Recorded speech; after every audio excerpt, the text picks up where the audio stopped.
I have a very bad habit of starting videos late and having terrible lighting. So I feel like if you subscribe to this channel, you might as well get used to it. Sorry.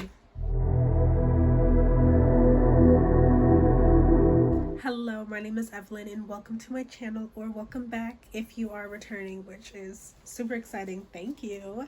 But it is finally that time that I filmed and shared with you guys my reading wrap up for the month of September. This video is going to be out very late simply because I've just been busy and haven't been able to film, but I'm finally here. The video is finally up and out into the world.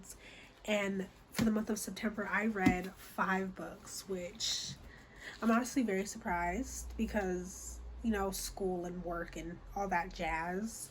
I've been kind of busy. So the fact that I read 5 books just shows that my priorities were not 100% in line, but I had a very good reading month, I would say. And I'm very excited to talk about all of the 5 books that were devoured. So with that being said, let's just get right into talking about the books. So the first book that I am going to talk about is The Other Black Girl by Zakiya Dalila Harris. This book took me the longest to finish simply because it just wasn't my type of book. I gave this book 2 stars. Now I'm not gonna sit here and say, oh, I hated this book, because I didn't. I finished it. It just, from what the synopsis talked about, it just kind of sounded a lot more intense and have more of a mystery element than what was actually in the book, if that makes sense. This book follows our main character, Nella, who works at a publishing company, and she is the only black woman who works there, the only black person who works there. It has been for many, many years. So she has obviously tried to talk more about diversity and bring in more diverse clientele and having like more diverse books being published within her company. She's been trying to start these uncomfortable conversations that just went nowhere. And then recently the company hired another black woman, hence the title, The Other Black Girl.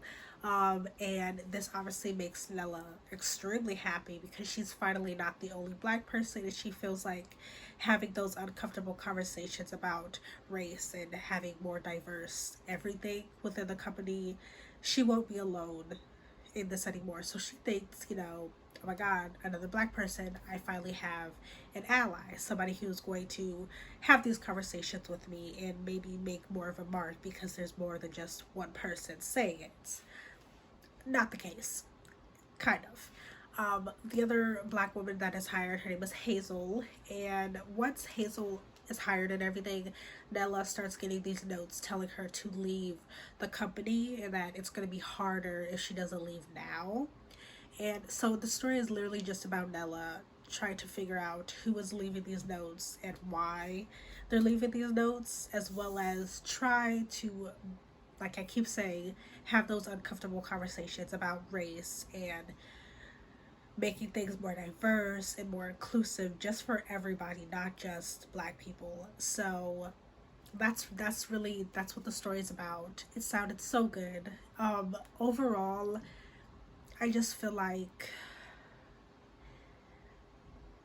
I don't know, just like the plot and the storyline wasn't really working with me, and then there were some characters which I don't understand how they really added to the plot or the story in any way. So I feel like they were kind of just there. I will say for me, the last like 20% of the book, that's when it got really interesting for me.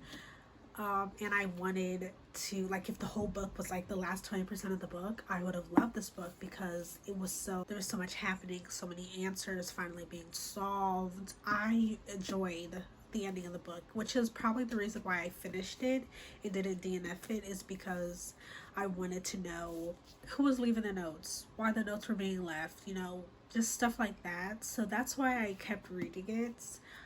But overall, I just wasn't in love with the book, which is perfectly fine. Just not my type of book. If this is a book that has been on your TBR or you've been wanting to read it, I always say give books a chance, just because, you know, you could end up absolutely loving this book. So I always say give it a chance because I thought it was well written. I loved the premise and what the story was about. I just the execution for me just fell a little bit short, but that's okay. It happens. I love the cover of this book so much. It's beautiful, which is actually the reason why I bought it. But yeah, so that was book number 1 for the month of September. The next book for the month of September that I read was She Would Be King by Wyatt Moore. I loved this book. I rated this book 4.75 stars. It was so close to being 5 stars, but the ending, I just needed more. Like, I really want there to be a second book, or even like a short little novella, or just something to just have a little bit more to the ending and see where everything goes. Then this book would have been 5 stars. I love this book a lot more than I thought I was going to, simply because I bought this book like I think over a year ago, and I literally bought it just because of one line in the synopsis, and it sounded so good. I was like, oh my god, I want to read that. So I went into this like completely blind, and I loved every minute of it. I loved it so much. So this book follows our 3 main characters, Bessa, June Day, and Norman Aragon. And they, all 3 of them, have like special unique gifts that they possess. One has, I feel like, would that be giving it away? Let me look. Okay, it doesn't give it away. It tells you in the synopsis. Okay, so Bessa has the gift of life. So things that are in situations where she should have died, she doesn't. She survives. Amazing. June Day has the gift of super strength. So like, he doesn't get hurt. He's really good at fights. When bullets ricochet off of him. So there was a couple scenes where people would use guns against him and he would be perfectly fine. It would just completely shock everybody, of course.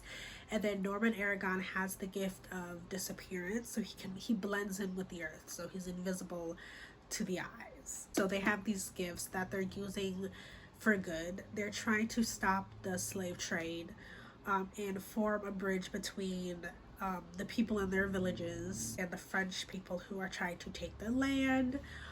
So it's about them using their gift, finding each other when they come from 3 completely different places, so far away, but finding each other, helping each other grow, just establish how they're going to use their gifts for good. Just like a cute little, I wouldn't say a found family moment, just because they didn't really stay together super long, but they did have that like bond, so that when they were together it was amazing, and when they got separated they still cared for each other and still wondered how the other people were doing, and then they did get back together to do what they were planning to do. I don't know, I just thought the magical element, and just seeing how they use their gifts, and just seeing how their lives were like altered by different scenarios and situations, and how they've kind of like had to build up a facade to like live a certain life that they were kind of like thrusted into and didn't want to be there, but sort of found like a comfort in like the simplicity and familiarity of being within a village. That probably makes like no sense, but if you read it, it will. I literally don't know how to explain this book, honestly, but it's literally just about 3 people with all different gifts coming together and trying to get better for their people and their villages, so that they stop the slave trade that is still happening in secret. That's like the giant premise of the book. I want to share the line that I read is the reason why I got this book, and that line is, "If she was not a woman, the wind says of Bessa, she would be king." And I read that and I was like, oh my god, wait. And we finally got that line and like everything that leads up to it at the end of the book. And when I tell you, I literally stared off into space and was like, you're joking. I just love this book. This book was beautifully written. I kid you not, if there was another book to this, like a sequel, even if it was really short, this book would be 5 stars. I am so glad I read this book. I literally devoured it. I just want more. That's the only reason it's not 5 stars, but highly recommend. I probably did a terrible job at explaining it simply because I don't really know how to explain this book, but it was so good. That's all you need to know. If you don't take anything out of this video except for this book is so good, I think you should read it. And that's just me. If you like magic, why not? If you like girl power, why not? So read it. That's all I'm gonna say about this book. I loved it. Great. Moving on. The next book I read in the month of September is King of Wrath by Anna Hong. If you know me, you know I love Miss Anna Hong. The woman she is. First book of the King of Sin series. Absolutely amazing. I love this book. I rated this book 4 stars. So, to give some backstory about what this book is about, if you don't know, which I'm sure you probably do, this is an arranged marriage between Dante Rousseau and Vivian Lau. That's the tea. Vivian's father actually blackmails Dante into marrying Vivian. So obviously Dante hates Vivian's father, her family. So he sets out a plan to like bring him down within a year so he doesn't have to marry Vivian. Of course they're gonna fall in love, because why wouldn't they? Vivian is amazing. How could you not fall in love with her? And so is Dante, even though he kind of irked my soul sometimes, but don't all men. But so arranged marriage, grumpy sunshine, I would say. Yeah, because Dante is grumpy as heck. But we are introduced to Dante and Vivian in the Twisted series. I kind of want to say he kind of appears in like 3 out of the 4 books, but he's heavily presented in Twisted Lies, which is the last book in the Twisted series. So I was ready to read about Dante and Vivian and their story as soon as I finished the Twisted series, and they did not disappoint. Okay, I really love this book. I thought it was sweet. I love Vivian.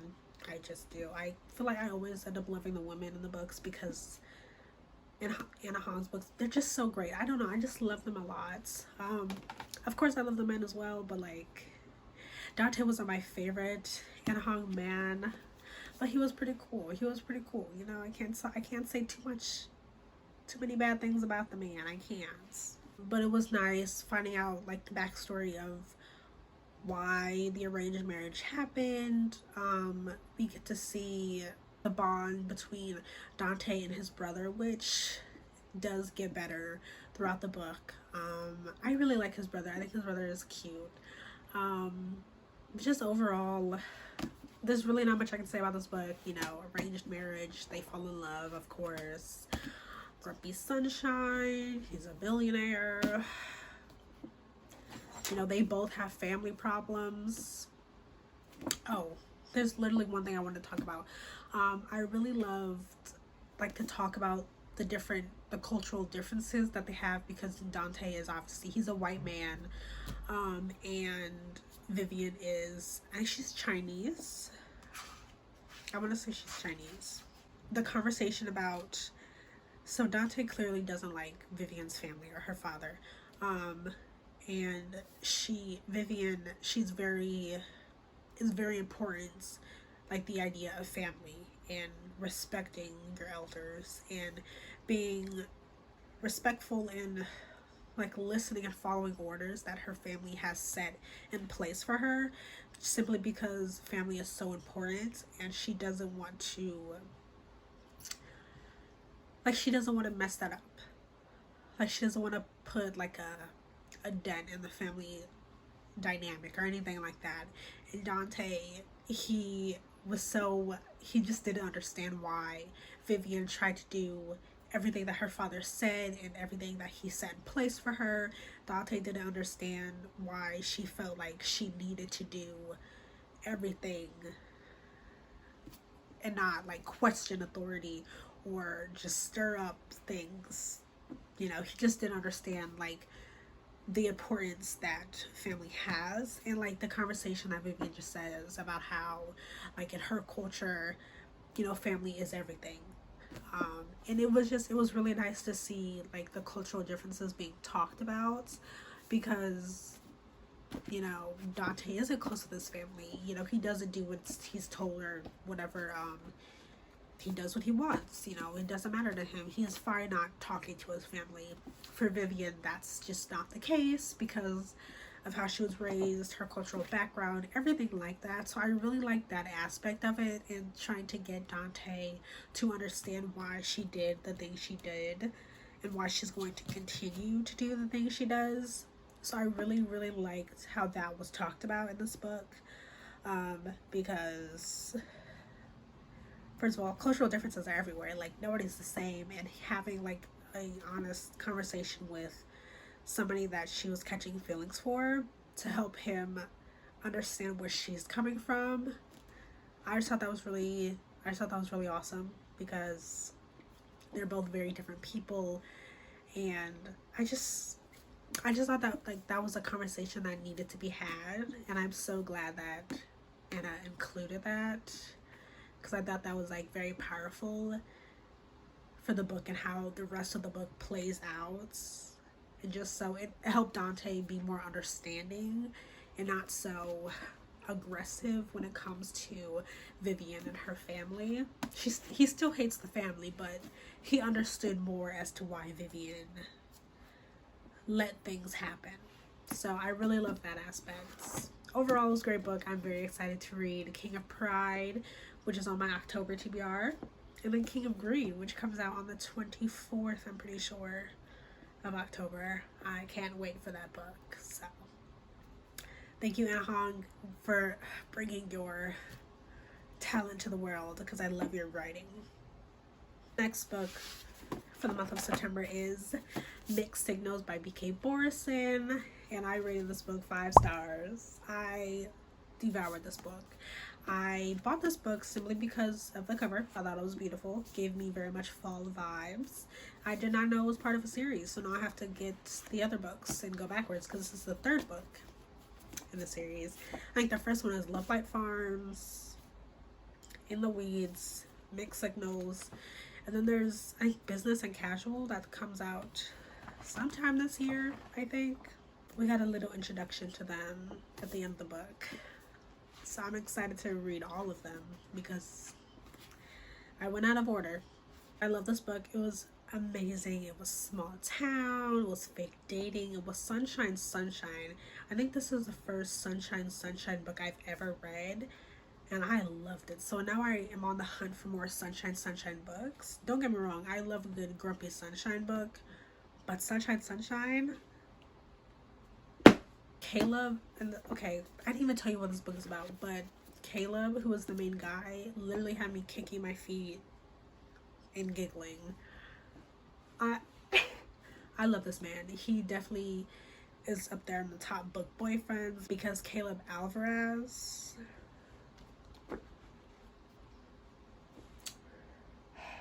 the man he is.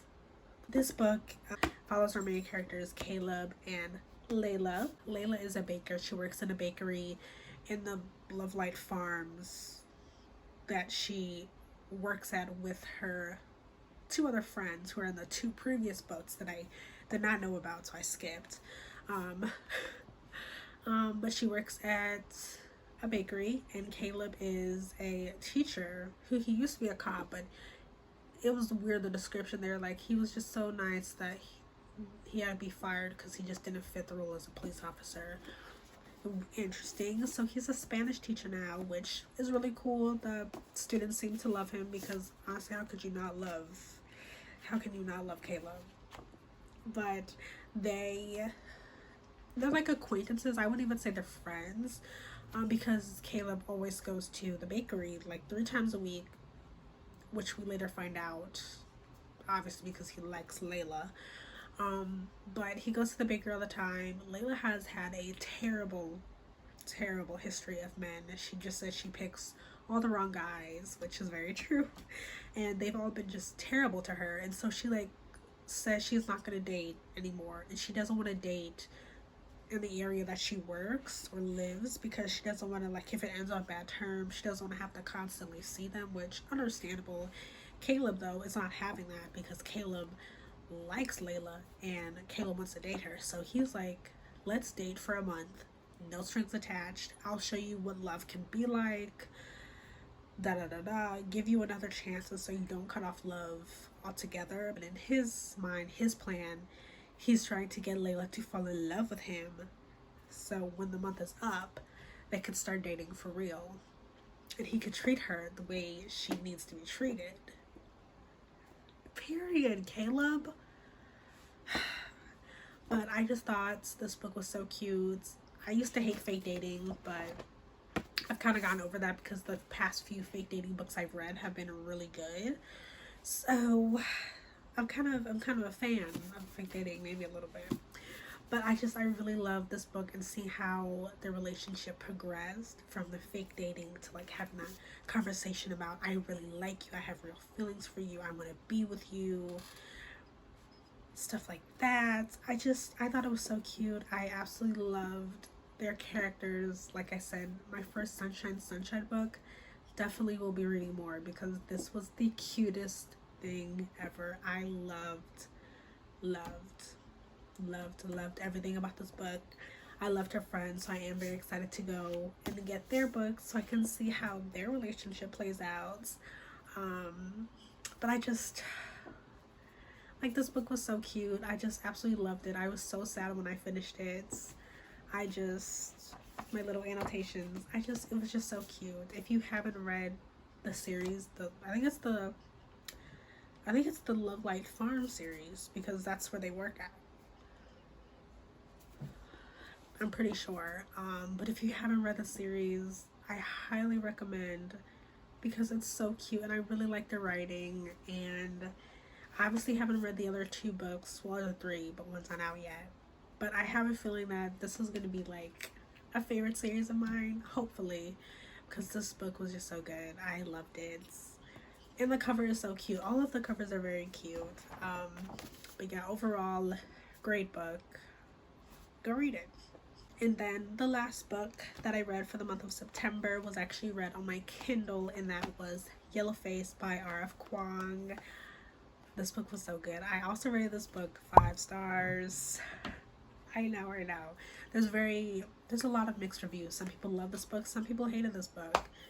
I absolutely loved and devoured this book in a day. Because I do have Babel or Babel. I don't know if it's Babel or Babel. Either way, I have Babel by R.F. Kuang on my shelf that I just haven't read yet because I was just very intimidated because Miss R.F. Kuang, she is very intellectual. She's an intellectual being, and some of her writing is I was a little intimidated by it. I was like, whoa, now I'm gonna have to have Google open while I'm reading this book, which is perfectly fine. But that book is like, I think 600 pages or almost 600 pages or whatever, and I was just so intimidated by how long of a book it was. And so I was like, ooh. And then she came out with her book Yellowface, which is like 300 pages. So I was like, you know what, to get used to her writing a little bit, let me read a book that's not as many pages, it's half the length, and let me just see how I do with that first. I did have to look up a few things, but other than that, it was fine. And I love this book so much.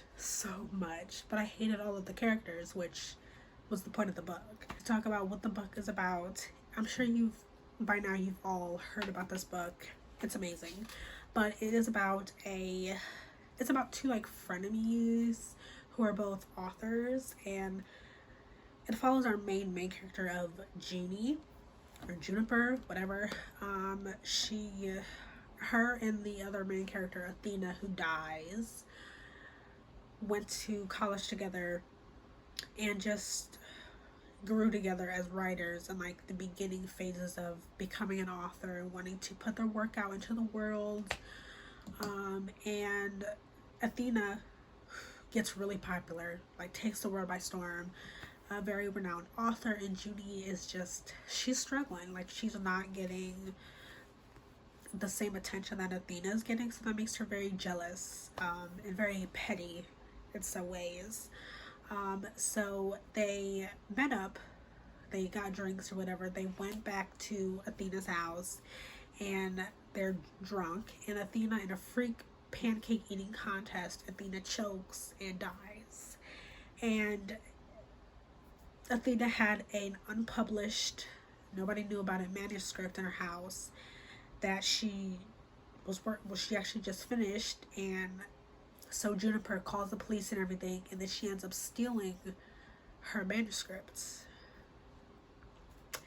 that nobody knows about, because Athena tried not to talk about the work that she's working on until she was done with it. That's just how she rolled. So Judy stole the manuscript and tweaked it, made it her own. She put a lot of work into it, you could tell, and then published it under her name, and then changed her name from Judy Hayward to Juniper Song.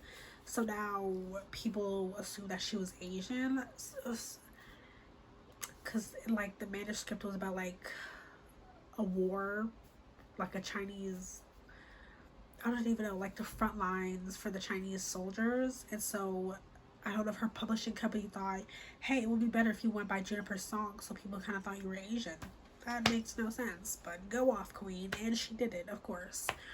So it's literally just about the story of her stealing her frenemies, her dead frenemies manuscript, and publishing it as her own, and getting all of these rewards, and talking at like Asian empowerment functions, and just pretending that she's Asian. And it was just like, I literally hated Judy with everything in me. I was literally praying on her downfall the entire time,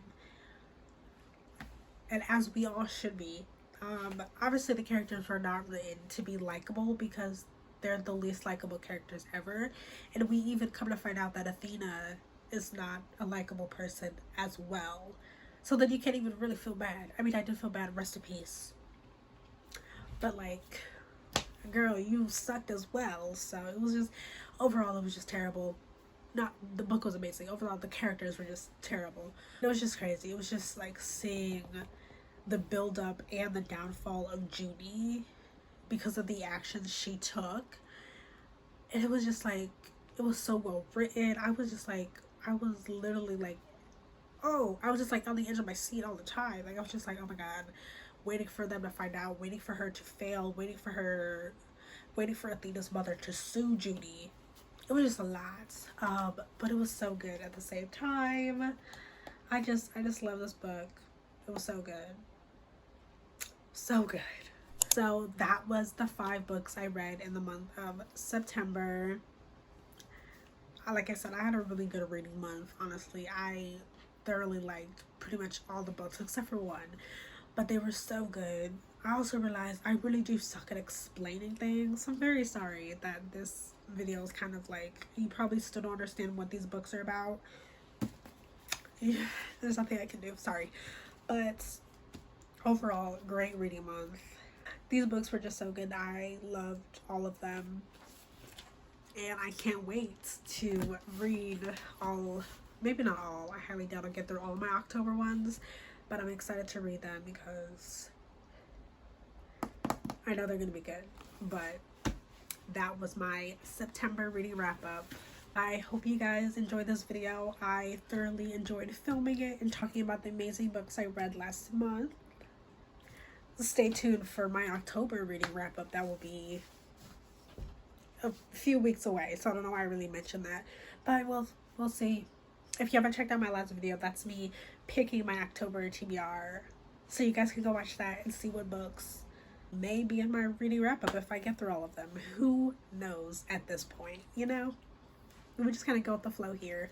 But yes, thank you guys so much for watching. Make sure to maybe give it a like, leave a comment, all that fun YouTube stuff that we all know how to do. And with that, I am signing out. Bye. Bye.